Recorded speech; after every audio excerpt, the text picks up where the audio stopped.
Perkenalkan, nama saya Tarisa Nudia Saputri, NIM 1903089 dari Prodi Fisioterapi semester 4. Di sini saya akan mencontohkan bagaimana penata laksanaan fisioterapi pada total knee replacement.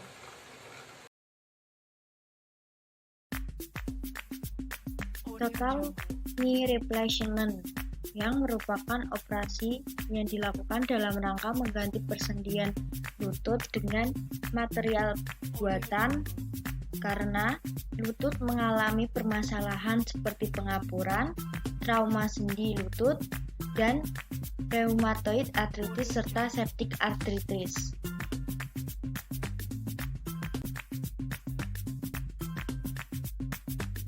Penyebab dari TKR ini sendiri ada dua, yaitu yang pertama osteoartritis yang merupakan peradangan kronis pada sendi akibat tercekat pada tulang rawan.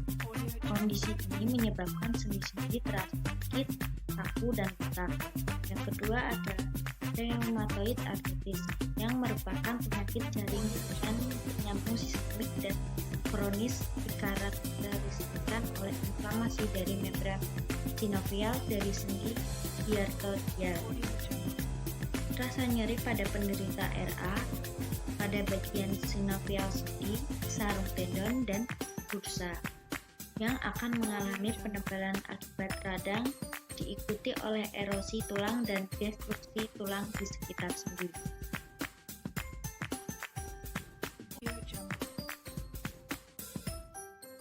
Pada umumnya, pasien OA mengatakan bahwa keluhan-keluhan yang dirasakannya telah berlangsung lama, tetapi berkembang secara perlahan. Yang pertama, ada nyeri sendi. Yang kedua, adanya hambatan gerak sendi.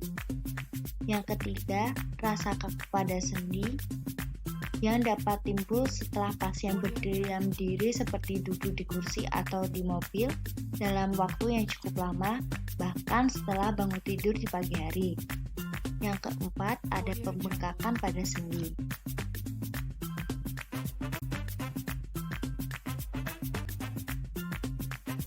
Penghancuran osteoartritis lutut adalah alasan umum untuk TKR. Dengan gejala osteoartritis biasanya muncul pada usia tua. Kartilago yang terkena menjadi kasar dan rata. Akan menjadi parah saat kartilago menghilang ketika terjadi gesekan tulang. Pada osteoartritis ini ada dua. Yang pertama, osteoartritis primer, terjadi tanpa cedera yang dapat diidentifikasi. Yang kedua, ada osteoartritis sekunder yang merupakan kondisi metabolisme, cedera, ataupun karena gangguan peradangan seperti artritis septik.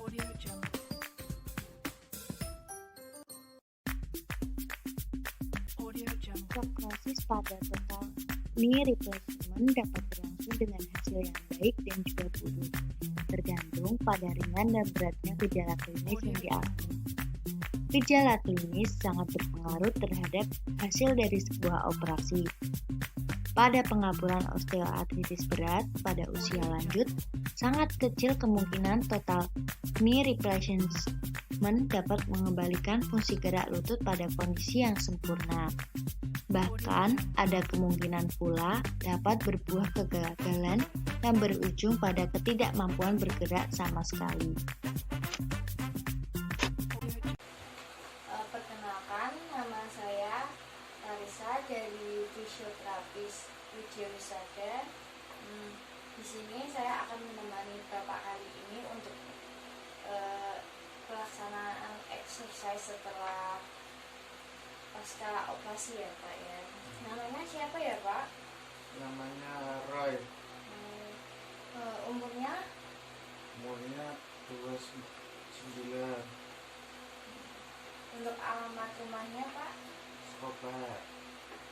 Untuk pekerjaan sehari-harinya apa ya? PNS. Untuk saat ini keluhan yang dirasakannya apa ya?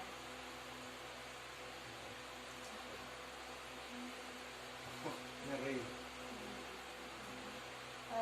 sudah bisa untuk menggerakkan kakinya belum? Belum. Untuk penyakit dahulunya Sekitar setahun yang lalu nyeri lutut, sering diolesi minyak. ini saya akan melakukan pemeriksaan fisik terlebih dahulu ya Pak, untuk ngecek tekanan darah.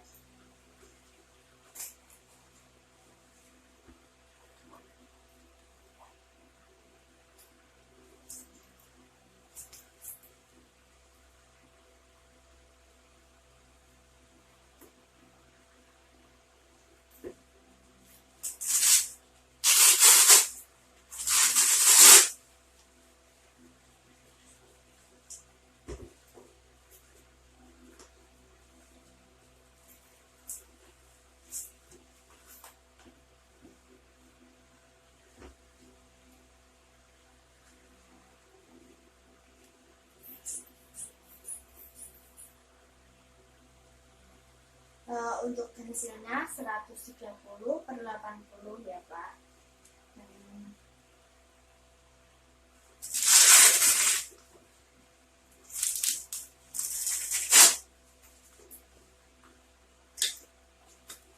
Kedua ada pemeriksaan denyut nadi. Hasilnya 90 kali per menit. Untuk pernafasannya Bapak dengan keadaan rileks ya Pak. Normal ya Pak, 88 kali per menit.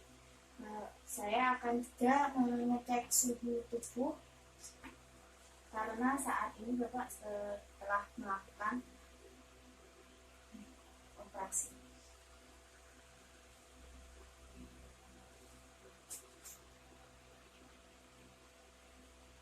Untuk hasilnya 34, ini keadaan suhunya normal ya Pak. Kemudian saya akan melakukan inspeksi, yaitu Bapak keadaan berbalik. Saya akan melihat pada tungkainya yang telah mengalami pasca operasi ya Pak ya. Pasien ini Bapak tidak ada deformitas pada tungkai, dan kemudian untuk dinamisnya, untuk yang ini Bapak bisa melakukan gerakan seperti ini. Bisa kaku tidak Pak? Aku Untuk yang ini normal ya Pak ya, bisa juga. Untuk palpasinya, kalau saya tekan nyeri apa tidak ya Pak? Kalau nyeri bilang saja. nyeri. Untuk yang sebelah sini apakah nyeri juga? Tidak. Kalau bagian sekitarnya juga masih terasa nyeri? Masih terasa. Untuk pemeriksaan kemampuan fungsional pada pasien, yang pertama kemampuan fungsional dasar, pasien belum bisa menggerakkan menekuk lututnya atau fleksi dengan aktif karena pasien baru melaksanakan operasi. Dan kemudian untuk aktivitas fungsional pada pasien total knee replacement, pasien belum bisa mampu berdiri. Di sini saya akan melakukan pemeriksaan spesifik. Yang pertama ada pemeriksaan pada kas. Bapak nanti untuk bisa menggeser ini jika saya melakukan tekanan atau gimana saja. Untuk diam begini seberapa ya Pak? Tolong digeser. Untuk kalau saya tekan,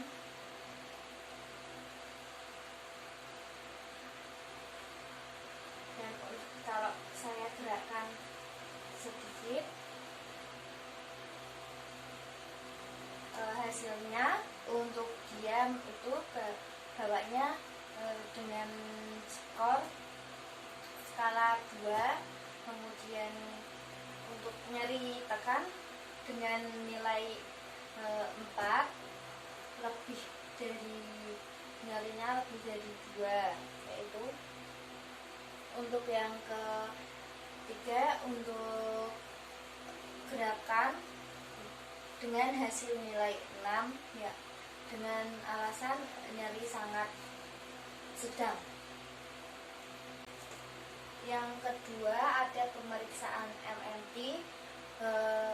Pasien diminta untuk mengontraksikan otot dengan gerakan fleksi. Dengan hasil pasien mendapat nilai 1, ada kontraksi tetapi tidak ada gerakan.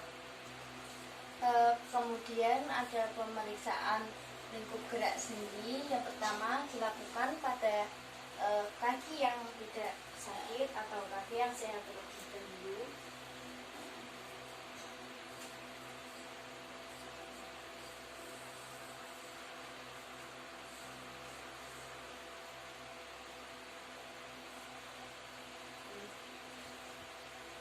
Kemudian kaki yang sedikit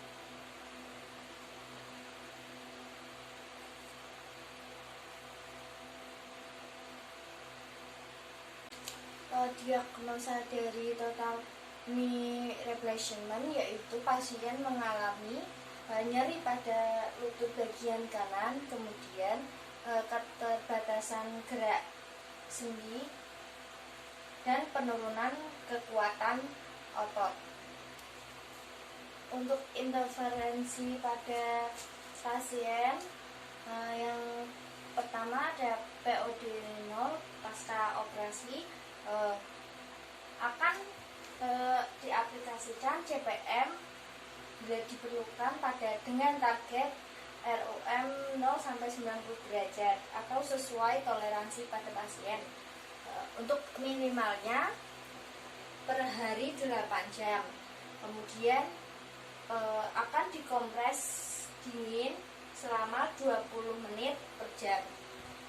Pada penggunaan CPM kali ini jangan memberi ganjal pada bawah lutut karena akan berpotensi menimbulkan traction deformity. Kemudian untuk POD 1 menambah CPM 10 derajat sehingga lutut dapat difleksikan sampai 90 derajat. Kemudian untuk latihan fleksi kaki sampai 60 derajat, menepuk kaki yang sehat terlebih dahulu seperti ini. Kemudian kaki yang sakit dan dibantu oleh fisioterapis sesuai dengan kemampuan pasien. Untuk latihan duduknya, pasien diminta untuk meluruskan tangan seperti ini. Kemudian meminta pasien untuk menekuk kepala atau fleksikan kepala. Ayo. Kemudian pada hitungan ketiga diangkat. 1, 2, 3. Tangan diarahkan ke belakang, keduanya sebagai menopang pada tubuh. Kemudian tanyakan pada pasien, mual tidak Bu? Pusing tidak ya? Coba saya bayangkan seperti ini. Pusing tidak? Kemudian untuk duduk ongkang-ongkang pada pinggir bed, meminta pasien untuk menopangkan kakinya yang sehat dan taruh kaki yang sakit pada atas kaki yang sehat. Kemudian tarik ke depan sehingga pasien dapat mengongkang-ongkangkan kakinya. Setelah pasien bisa duduk, kemudian meminta pasien untuk mengongkang-ongkangkan kakinya secara bergantian seperti ini. Coba Bu, diongkang-ongkangkan seperti ini. pasien bisa duduk ongkang-ongkang, kemudian berjalan memakai kruk dengan metode partial bike bending pada kedua kruk di sisi badan, kemudian tangan diletakkan pada tumpuan di tengahnya dan kaki melaju bersamaan dengan kedua kruk kakinya yang bersamaan itu pada kaki yang lemah, kemudian dilanjutkan kaki yang sehat yang menumpu pada berat badan. Pada hari selanjutnya setelah pasien bisa menggunakan kruk, sebaiknya pasien diminta untuk menjalankan pemakaian kruk pada luar ruangan agar bisa lebih lama pembelajaran pada pemakaian kruk dan kaki lebih bisa kuat, tetapi harus dengan metode sesuai kemampuan pada pasien dan tidak berlangsung secara lama. Untuk minggu kedua sampai ketiga, pasien sudah bisa berdiri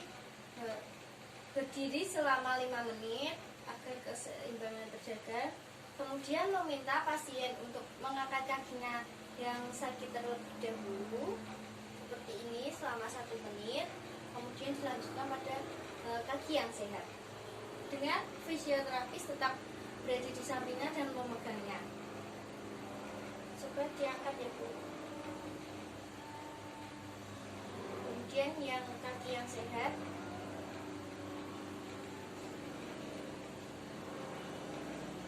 turunkan. Untuk minggu keempat sampai minggu kelima, meminta pasien untuk berjalan di tempat seperti ini. Coba Bu untuk berjalan di tempat.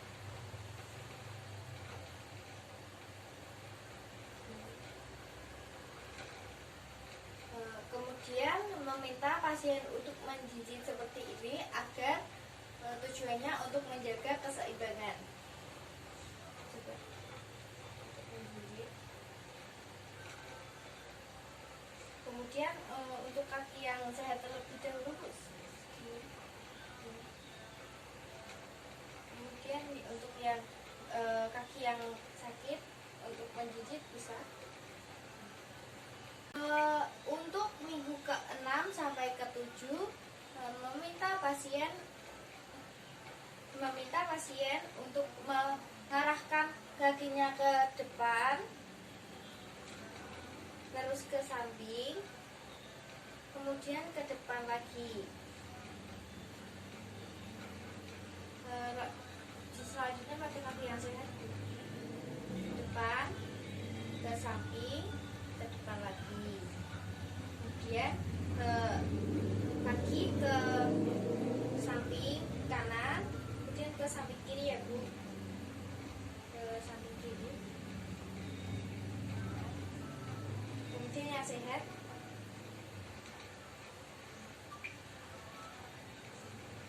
kemudian untuk tahap yang ketiga agar seperti tadi, ke samping, ke kanan, tetapi diberikan tahanan. Ke sana nanti akan saya tahanan.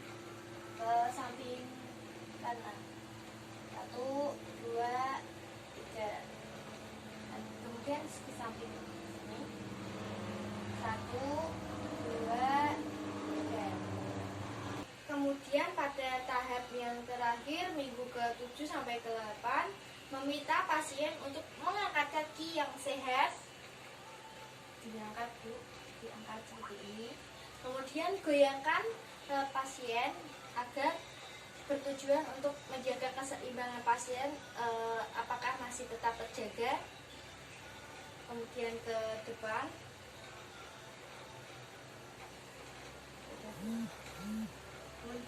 Selanjutnya pada kaki yang sakit untuk mengangkatnya dan menggoyang-goyangkan badan ke samping dan ke depan.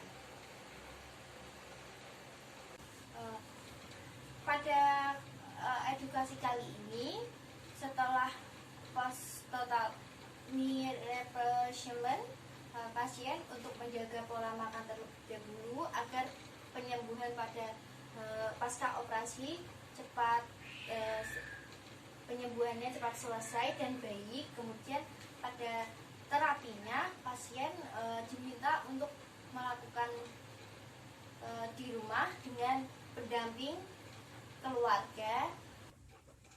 Sekian video dari saya. Terima kasih.